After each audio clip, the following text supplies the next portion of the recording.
Two Shriji food. હું છું મનીષા ઠક્કર. આજે આપણે બેકરીમાં મળે એવી ઈંડા વગરની સરસ મજાની સ્પોન્જી યમી કેક બનાવીશું અને આને સરળતાથી બનાવવા માટે ઘરમાં જ રહેલી સામગ્રીનો ઉપયોગ કરીને કેકને કટ કેવી રીતે કરવી, ડેકોરેટ કેવી રીતે કરવી એ પણ જોઈશું. તો ચાલો આને બનાવવાનું શરૂ કરીએ.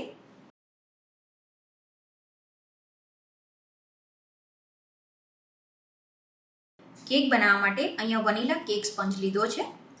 કેક સ્પંજ એકદમ સરસ રીતે ઠંડો થઈ જાય પછી જ આપણે એને મોલ્ડમાંથી અનમોલ્ડ કરવાનો છે.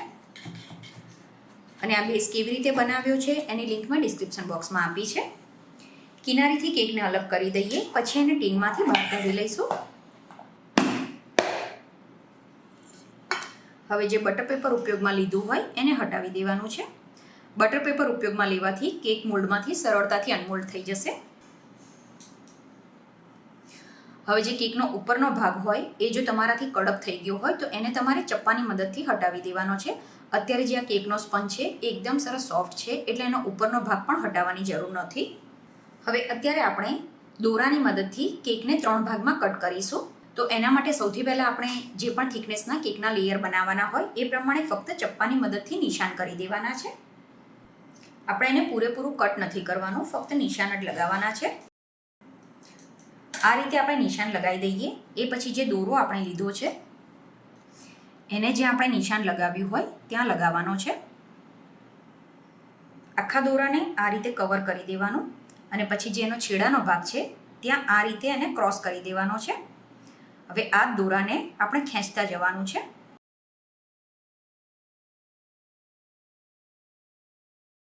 આ રીતે દોરાને ખેંચીને બહાર લઈ લેવાનો. હવે આનું લેયર આપણે અલગ કરી દઈશું. તો આ રીતે તમે દોરાની મદદથી કેકને એકદમ પરફેક્ટ રીતે કટ કરી શકો છો.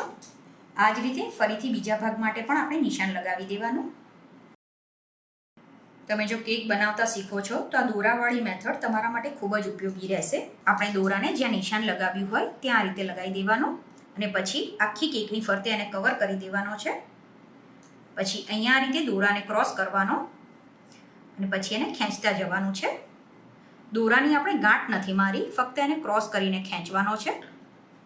આ રીતે ખેંચતા જઈને દોરાને બહાર લઈ લેવાનો.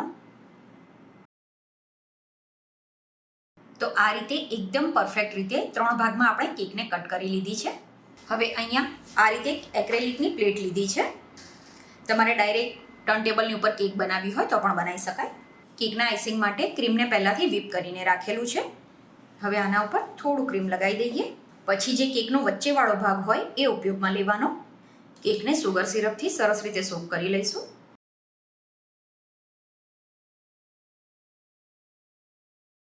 પછી જે ક્રીમ વ્હીપ કર્યું છે એનું લેયર કરવાનું. ક્રીમની ક્વોન્ટિટી તમને વધારે ઓછી જે પ્રમાણે પસંદ હોય એ પ્રમાણે લઈ શકાય. હવે પેલેટ નાઇફની મદદથી આને આ રીતે લેવલમાં કરી દેવાનું. તમારો જે કેકનો બેઝ હોય એના જ લેયરમાં જો તમે ક્રીમનું પણ લેયર રાખશો તો એ દેખાવમાં પણ સરસ લાગશે, સાથે જ કેકનો સ્વાદ પણ સરસ લાગશે. આના ઉપર આપણે એકદમ ઝીણી સમારેલી કેરી ઉમેરીશું. અને કેક બનાવવા માટે જો તમે આલ્ફાન્સો મેંગોનો ઉપયોગ કરશો તો એનો સ્વાદ ખૂબ જ સરસ લાગશે. કેરી એકદમ સરસ મીઠી હોય એવી ઉપયોગમાં લેવાની. અહીંયા જો તમારે મેંગો ક્રશ ઉપયોગમાં લેવું હોય તો એને તમે ક્રીમની સાથે કે ક્રીમનું જે લેયર કરી દઈએ એના ઉપર પણ લગાવી શકો છો. પછી જે કેકનો સૌથી ઉપરવાળો ભાગ હતો એને આ રીતે ઊંધો ફેરવીને મૂકીશું. હલકા હાથે એને દબાઈ દેવાનું. ફરીથી એ જ પ્રોસેસ આપણે રિપીટ કરવાની છે.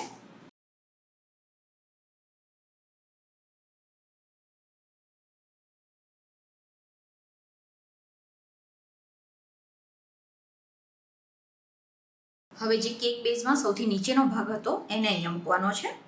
આને પણ સુગર સિરપથી સોક કરી લેવાનું. હવે જે એનો સાઈડનો ભાગ છે એને પેલેટ નાઇફની મદદથી આ રીતે લેવલમાં કરી દેવાનો. પેલેટ નાઇફ એમ જ રાખવાની છે, ટર્ન ટેબલ ફેરવતા જવાનું છે. તો જેટલું પણ વધારાનું ક્રીમ હતું એને આપણે આ રીતે લેવલમાં કરી દેવાનું. થોડું ક્રીમ લઈને આનું ક્રમ કોટિંગ કરી દેવાનું.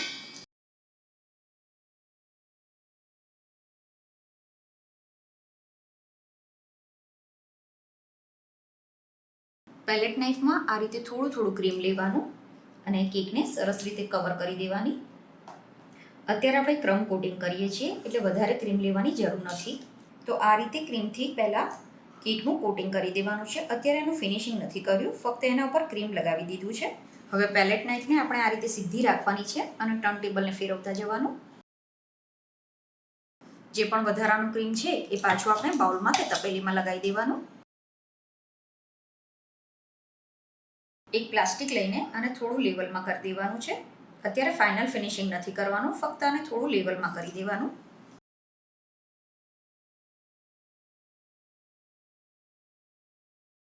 કેકને આપણે ફ્રીઝમાં અડધો કલાક માટે મૂકી દઈએ. અડધો કલાક પછી આપણે આમાં બીજું લેયર કરી દેવાનું.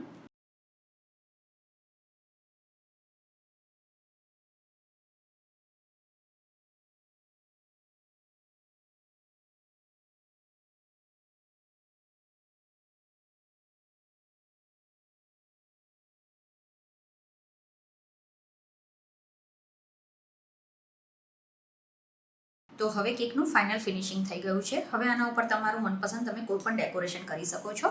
હવે એક વાટકીમાં આપણે 1 મોટી ચમચી ન્યુટ્રલ જેલ લઈશું. આમાં આટલી જ ક્વોન્ટિટીમાં પાણી ઉમેરી દઈએ અને થોડો ઓરેન્જ જેલ કલર ઉમેરીશું. આને સરસ રીતે મિક્સ કરી દેવાનું.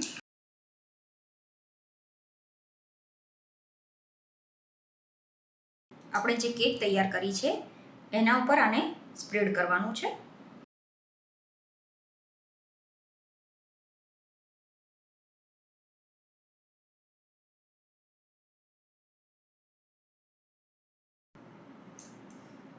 આ રીતે જે વધારાનું જેલ હોય એને આપણે સાઈડમાં જવા દેવાનું. જે વધારાનું જેલ નીચે આવે એને આપણે પેપર નેપકિનની મદદથી પછી લૂછી લેવાનું છે. કેકને આપણે કેક બોર્ડ ઉપર લઈ લઈશું. તો આ રીતે ચપ્પાની મદદથી એની કિનારી અલગ કરી દેવાની.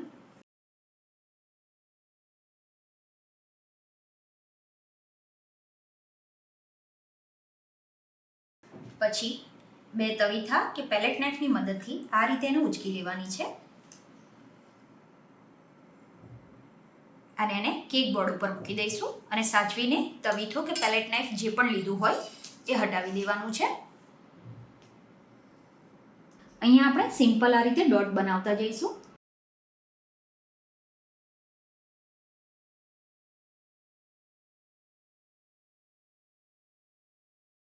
તો આ રીતે આપણે ડોટ બનાવીને આખી બોર્ડર કરી દેવાની છે. હવે જે આનો ઉપરનો ભાગ છે ત્યાં ડેકોરેશન કરવા માટે આપણે સમારેલી કેરી અને ચેરી મૂકીશું. આની સાથે તમારે ફુદીનાનું પાન મૂકવું હોય તો પણ મૂકી શકાય. તો હવે આ સરસ મજાની ઈંડા વગરની મેંગો કેક બનીને તૈયાર છે. બનાવેલી કેકને તમે ફ્રીઝમાં 2 થી 3 દિવસ સુધી સ્ટોર કરી શકો છો. તો તમે પણ આ રીતે કેક બનાવીને જરૂર ટ્રાય કરજો. આઈ હોપ તમને મારી આજની રેસીપી પસંદ આવી હશે.